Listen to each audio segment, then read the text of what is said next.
Amigos e amigas, irei falar-vos neste episódio de um disco absolutamente histórico e memorável e que, por isso mesmo, é obrigatório de existir em qualquer coleção.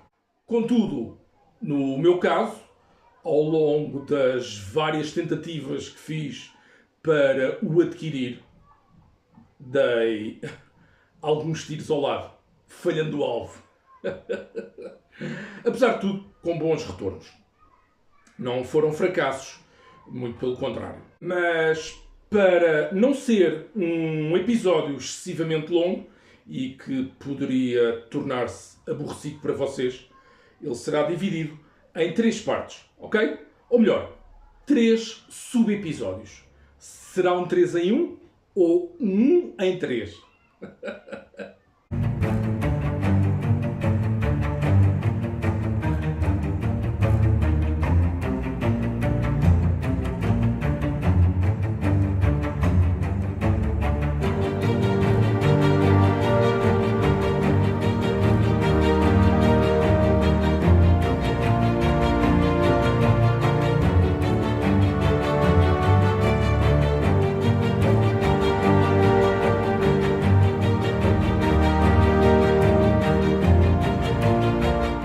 É isso, meus queridos e queridas amigas.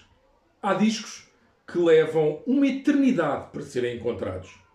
Faz parte do hobby apaixonante do colecionismo. Não tenho a mais pequena dúvida. Um dos aspectos mais fascinantes e empolgantes é procurar um determinado disco que nos fascina, que nos marca ou marcou, ou que há muito que o desejamos na nossa coleção. Sem querer ser sexista, e peço aqui desculpa à audiência feminina, mas é o equivalente a ouvirmos da boca de uma mulher: eu preciso ir às compras, ou vou às compras, ou ainda quero ir às compras. Para elas, encontrar uma determinada peça de roupa ou calçado, ou ainda para casa, tem um efeito enorme no seu bem-estar e equilíbrio emocional, proporcionando-lhes um prazer tremendo. Já para quem gosta de música e discos, encontrar um que há muito desejamos e procuramos é como se conseguíssemos conquistar algo. É um marco muito importante e que nos proporciona também grande prazer e bem-estar. Vocês concordam ou não? Aliás, muitas vezes eu combinei com uma pessoa das minhas relações irmos às compras ou fazermos umas comprinhas, que era como designávamos: passar um dia inteiro ou uma tarde inteira em algumas lojas de discos, a percorrer os escaparates na procura de algo que pudesse ser interessante ou de verdadeiros achados. É dos maiores prazeres que podemos ter, acreditem. E se vocês nunca investiram algum do vosso tempo em crate digging, então não sabem o que perdem. Bom, o disco que vos quero falar hoje, na primeira parte deste episódio, não digo que me fosse dado a conhecer pelo meu grande amigo Nuno, que eu conheci na Costa de Caparica, no verão de 1986. Mas ele foi, em grande parte, responsável, pois uma das músicas do disco estava gravada numa das suas inúmeras cassetes. Vejam lá que eu ainda consigo recordar qual era. Uma BASF vermelha, de 90 minutos. O Nuno tinha praticamente apenas cassetes de 90 minutos. As de 60 minutos eram muito curtas para o que ele pretendia, pois a fita era muito mais leve, pelo que se desgastava mais rapidamente. Já as cassetes de 90 minutos de fita magnética representavam o compromisso ideal entre qualidade de gravação e tempo de gravação. O Nuno podia, deste modo, gravar 2 discos de longa duração, ou álbuns, os LPs, numa única cassete e levá-las para a sua residência de férias. E depois Reservava as de 120 minutos de fita para os discos e bandas que ele considerava serem fantásticos e dos quais, ou das quais, pretendia gravar o mais que pudesse, usando o menor número possível de cassetes. Vou contar-vos hoje como nos conhecemos, apesar de eu ter já partilhado convosco que o grupo de amigos dele e o grupo de amigos ao qual eu pertencia então, jogarmos à bola nas praias da costa de Caparica quase todos os dias. Todos nós passávamos férias nesta estância balnear e frequentávamos a mesma praia ou areal. Por vezes, quando éramos mesmo realmente muitos e nos juntávamos para jogar contra outros grupos de indivíduos, íamos para outros areais, não é? Mais extensos e com maior liberdade para corrermos atrás de uma bola sem o risco de incomodarmos excessivamente os veraneantes que não tinham nada a ver com estas nossas peladinhas de areia. As tardes eram passadas em passeios de bicicleta pelas matas que se estendiam desde a Fonte da Telha até à Trafaria, sendo estas as povoações próximas e limítrofes da costa de Caparica. Não sei se vocês têm esta noção, mas são cerca de 20 km de praias que se estendem entre o mar e a Mata Atlântica, plantada há muitos anos para suster as dunas e as areias da região. Bom, e as noites eram passadas em casa de uns desses meus amigos. Na verdade, eram 3 irmãos e um primo, e que viviam praticamente no centro da vila. A Costa de Caparica, hoje em dia é uma cidade. Como eles tinham um quintal e uma área de lazer bastante grandes, aliás, a casa era mesmo grande, ela tornava-se muito convidativa para socializarmos, para brincarmos e, sobretudo, jogarmos às cartas. Muito embora utilizássemos também os quintais vizinhos e as ruas e os carros até para as nossas brincadeiras, tal como jogarmos às escondidas. Em inglês, hide and seek. Epá, desculpem-me tudo isto, mas por vezes sabe tão bem recordar esses tempos de juventude. Nós teríamos o quê? Sei lá, 14, 15, 16 anos. Éramos inocentes, caramba. Divertíamos-nos como podíamos, com o que havia naquela época e contentávamos-nos com o pouco que tínhamos. Ainda não havia chegado o tempo das saídas noturnas, das borgas, de aventuras, pelo que as idas a clubes de dança e bares eram mesmo muito escassas. Também não havia muitos, é verdade, atendendo a que a Costa de Caparica era uma pequena localidade. Resumiam-se talvez 3, 4, 5 estabelecimentos. Havia sim alguns bares, mas esses tinham um horário de encerramento muito apertado. E a economia que sustentava a vila florescia apenas de verão. No inverno era um marasmo, era um deserto e tudo se encontrava encerrado. Por esse tempo, 1985, 86, tinha sido inaugurado recentemente um estabelecimento de nome Visage. Era grande, moderno e, portanto, com imensas atrações no interior, capazes de deslumbrar putos como nós, eu e amigos, não é? Sedentos de novas experiências, naturalmente. Foi assim, numa dessas escassas saídas noturnas, que eu o conheci, ao Nuno. Ele tinha estado nessa noite no Visage, também, numa festa de aniversário de uma amiga sua, E como nas nossas jogatinas de futebol de praia já trocávamos bocas, piadas, comentários entre grupos de amigos, não foi difícil para ninguém estabelecer comunicação e entrosamento entre nós todos. E nessa ocasião, o grupo em que ele estava inserido e o meu grupo de amigos e amigas também, encerrámos essa noite na praia, passando todos juntos a madrugada no areal daquelas praias que tão bem conhecíamos. Ficámos assim a saber que o Nuno era de Almada e que, tal como todos nós, passava férias e fins de semana lá na costa de Caparica.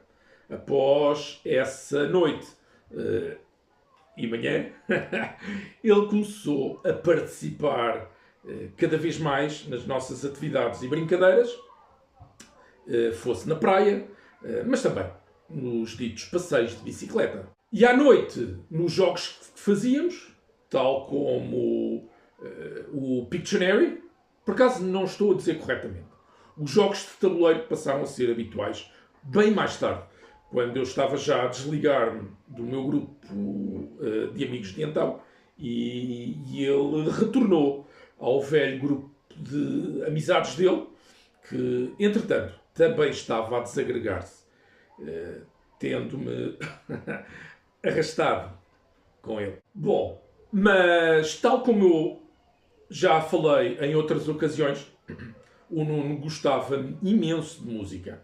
E como eu também gostava, ele convidou-me numa ocasião para ir à sua casa ouvir música. Não se esqueçam que estávamos todos em férias de verão, ok? Naqueles tempos tínhamos 3 meses de férias, chamadas férias grandes, que iam de julho a setembro. Portanto, tudo acontecia rapidamente e havia tempo para tudo. Tempo e vontade, claro. Éramos felizes e não tínhamos consciência disso. Como eu também gostava imenso de ouvir música, aceitava de bom grado aqueles convites. O Nuno sabia que os U2 eram a minha banda preferida e gostava imenso de Bryan Adams. No caso dele, Bryan Adams era uma das suas preferências, mas a pop, que eu gostava bastante naquele tempo, não lhe dizia coisa alguma, servindo apenas para ele debochar e fazer troça. Nas suas cassetes havia música que eu nunca tinha conhecido até então. Mesmo de Bryan Adams, de quem eu conhecia pouco mais do que o álbum Reckless, ele conseguiu mostrar-me músicas que eu desconhecia. E Bruce Springsteen também. Por exemplo, o álbum que ele tinha como preferido de Boss, até então, era o Greetings from Asbury Park, New Jersey. Já eu conhecia bem o álbum Born in USA e algumas músicas mais, pois tinha ouvido e penso mesmo que gravado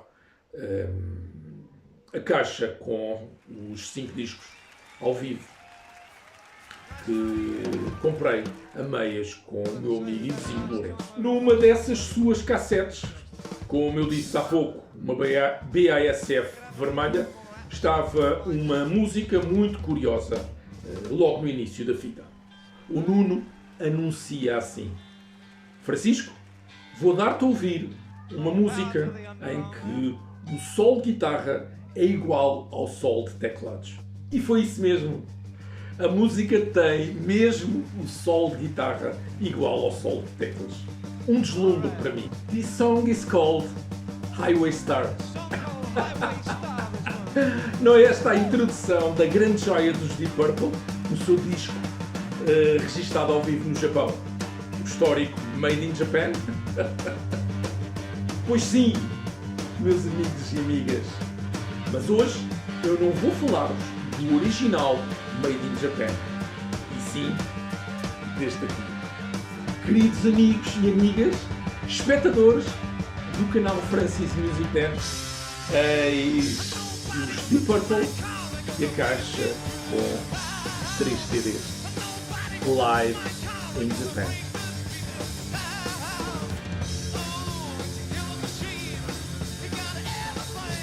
Tenho tanto, mas tanto para vos falar sobre isto que não sei bem por onde começar.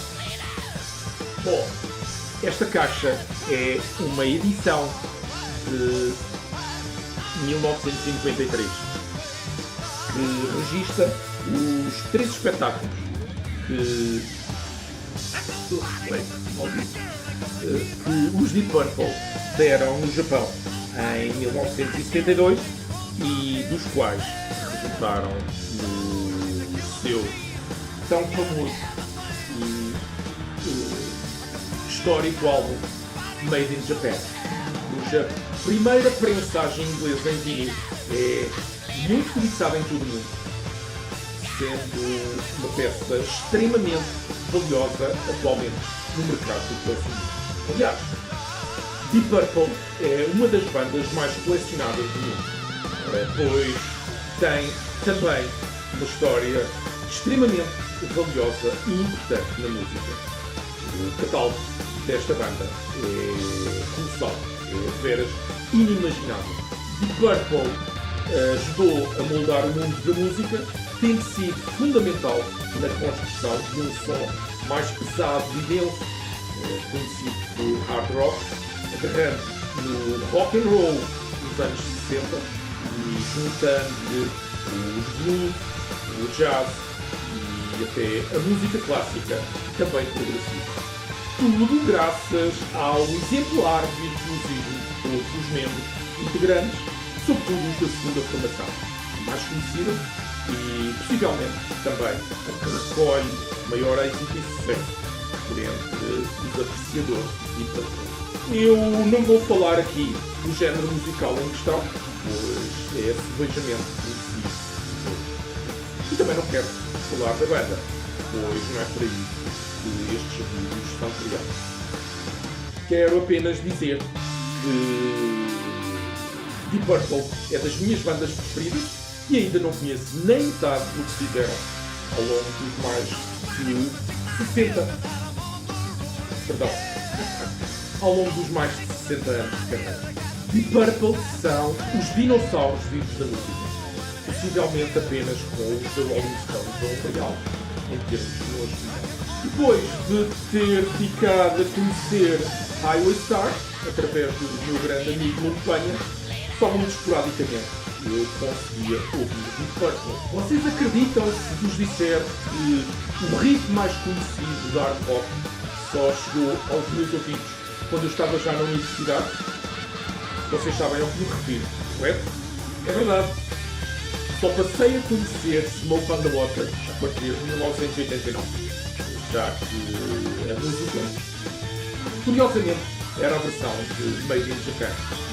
Constava numa cassete de um amigo e colega natural do Funchal, na Ilha da Madeira. E esse riff nunca mais me saiu da cabeça. Vocês não queiram saber o desespero em que eu entrei por querer ter o disco sem nunca o encontrar numa loja. Grande parte das pessoas que eu conhecia, enfim, mais cultas e educadas do que eu, em matéria de música, ok? Ou tinham o álbum, ou então diziam todos que era um disco absolutamente essencial de se ter e de se descobrir. Já os meus escassos amigos, que eu sempre mantive em Lisboa, todos eles tinham o Made in Japan. Portanto, eu também queria tê-lo, já que se tratava de um álbum histórico brutal e daqueles obrigatórios. Além do mais, eu sempre gostei de discos live, nos quais eu pudesse aperceber da energia e da vibe que uma banda ou artista transmite nas suas performances e espetáculos. Quando eu encontrei este Live in Japan, estávamos em 1993 ou 94. Portanto, já eu conhecia bastante música e, sobretudo, já era grande apreciador de hard rock e também heavy metal. E também já me interessava pelo colecionismo. Entretanto, despertado com a aquisição de um disco que ainda não chegou no momento certo de nos revelar para o fim. Não consegui naturalmente resistir a trazer uma caixa com 3 discos de uma banda como Deep Purple. Ao encontrá-la na loja de discos do Shopping Center, o Pescador, na Costa de Caparica, foi sempre muito mais fácil e simples encontrar edições especiais, limitadas e de colecionador em formato digital, pelo que eu pensei cá para comigo. Epá, vou levar já isto para não correr o risco de ficar sem nenhum. Até porque esta caixinha aqui contém as gravações feitas no Japão, das quais resultaram o Made in Japan, como vos disse há pouco. Portanto, mais vale ter um passaroco na mão do que ver 2 a voar. E assim foi. Live in Japan é um triplo CD com os espetáculos de 15 e 16 de agosto de 1972 em Osaka e o espetáculo em Tóquio realizado no dia 17 de agosto. As músicas são praticamente as mesmas nos 3 discos. Como é lógico, não é? E existem, no entanto, algumas variações, como Smoke on the Water, tocada no primeiro show de Osaka, mas que não está incluída no primeiro CD, aqui neste registro. Está presente nos CD 2 e 3. Depois, Speed King foi tocada apenas no espetáculo de Tóquio, em vez de Mule. Esta foi tocada em ambos os espetáculos de Osaka. Depois, de resto, existem também diferenças na ordem das músicas. E vocês daí não conseguem perceber porque é uma edição digital. Contudo, no meu entender, o que é realmente mais admirável, fascinante e fantástico é perceber as variações na forma como as músicas são tocadas e apresentadas. Por exemplo, a versão de Lazy no terceiro disco está divinal, gigante, brutal, mas também é a mais longa dos 3 discos. Não existem, pois, 2 versões das mesmas faixas exatamente iguais, tendo nuances capazes de nos deixar de boca aberta. E essa é uma outra razão pela qual eu aprecio imenso registros live, em que deixam espaço para o improviso e muitas vezes até para exibir o virtuosismo dos músicos. Aqui, claramente notório no portento de voz de Ian Gillan, na execução magistral de Ritchie Blackmore e John Lord, e nos ritmos de Roger Glover e Ian Pace, brilhantemente transmitidos a nós, os ouvintes. Isto demonstra e representa bem o brilhantismo de Deep Purple e o quanto foram importantes para a história da música. E em 1972, talvez no pico da sua forma e força, na sua inspiração e criatividade. Quem conhece a banda e a sua música sabe muito bem o que esperar. E quem conhece Deep Purple e o disco Made in Japan sabe exatamente o que está aqui nestes discos. Não é mais nem menos. Um disco, ou melhor, 3 discos. Magnífico. Foi caro este menino aqui. Mas, apesar de tudo, o som está muitíssimo bom, tendo o trabalho de produção e remasterização sido muito bem feito. Claro que se nota claramente que é uma edição digital, não é? Quanto a isso, enfim, não há nada a fazer. Mas consegue identificar-se claramente com a localização dos músicos em palco e seguir as linhas de baixo de Roger Glover. Percebe também o dedilhar nas cordas da Stratocaster e até a pressão nas teclas do órgão Hammond por parte dos músicos. É fantástico e não consigo encontrar outra única palavra para descrever o que se ouve aqui. Depois, reparem que no início dos anos 70 não se conseguia fazer muita outra coisa em termos de produção de discos live. A tecnologia hoje em dia é muito mais avançada, permitindo fazer um trabalho notável, com qualidade e sem qualquer perda de conteúdo. Esta caixa Live in Japan é uma edição especial e limitada, estando possivelmente já descatalogada. Custou o equivalente a quase 35 euros em moeda antiga. É o que vem aqui indicado no sticker. A etiqueta com o preço.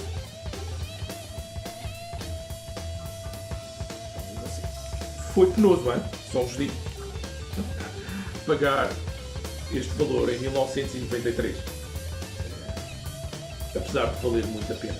Trata-se de uma jewel case normal que contém os 3 discos. Este. E ainda tirar um livrinho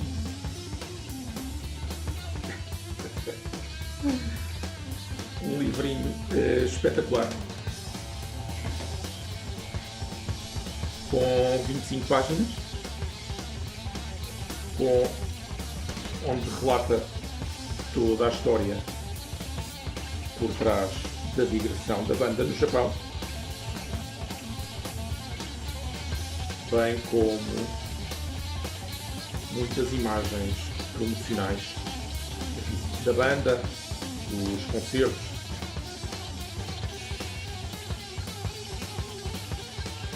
e do disco. E também o que esperar aqui deste registro. Existem alguns pormenores bastante interessantes, como a explicação para os Deep Purple terem tocado não de noite, mas sim ao final da tarde, à luz do dia. Aliás, no primeiro disco, com o primeiro concerto de Osaka, Ian Gillan cumprimenta a audiência com Good Morning. E para quem se interessa por colecionismo, aqui o livrinho contém um detalhe brutal: a divulgação das referências de todas as prensagens originais de Made in Japan no mundo. Sendo uma banda tão colecionável e importante, devem existir imensas falsificações por esse mundo fora. Portanto, a fim de se evitar confusões e fraudes e especulação, aqui esta é uma pequena lista das versões oficiais do álbum,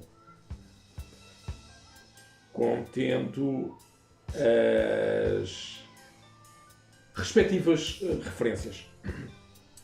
Eu acho que aqui esta imagem é fabulosa.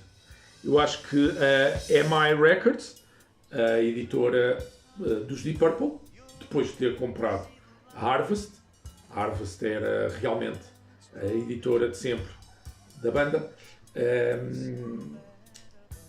a EMI, como eu estava a dizer, fez um trabalho notável nesta edição especial. Como, e vocês devem saber disto, as músicas são bastante longas. Cada disco não contém mais do que 7 músicas, 7 faixas. Mas volto a dizer que os concertos estão totalmente gravados aqui, pelo que cada disco garantidamente tem uma duração de pelo menos 75 minutos. Vocês conhecem Deep Purple, certo? Eu pergunto, que músicas mais gostam? Escrevam aí nos comentários, se quiserem manifestar-se.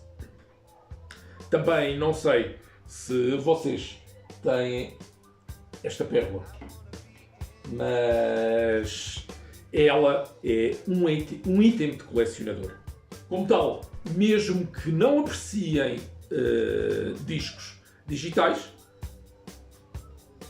Live in Japan, que teve a edição exclusiva em CD, eu considero ser obrigatório. Talvez não seja assim tão óbvio, mas uma das minhas músicas preferidas de sempre da banda está aqui presente em Live in Japan, ou Made in Japan, como queira. Trata-se de Child in Time, um tremendo e que registra a enorme capacidade vocal de Ian Gillan. Sempre que ouço esta música, fico totalmente arrepiado e com os pelos em pé. Fascinante. É o que vos digo. É um prazer enorme ouvir Deep Purple. E aqui, talvez, no seu auge, no pico da sua forma, ou apogeu. Pois bem, esta foi a primeira parte do episódio dedicado a um disco que, não me tendo sido concretamente dado a conhecer pelo meu grande amigo, foi quem me apresentou Deep Purple com Highway Star. Por isso, agradeço imenso ao Nuno pela sua amizade e pelas tardes que me proporcionou a ouvir a música que eu gostava. Agradeço também a todas as pessoas que, direta ou indiretamente, contribuíram ao longo do tempo para que eu fosse convivente com a música de Deep Purple em geral e com Made in Japan, ou Live in Japan. Quanto a vocês que estão aí desse lado a assistir ou que irão assistir, não deixe igualmente de vos agradecer o tempo que vos tomei para vos contar mais uma das minhas histórias.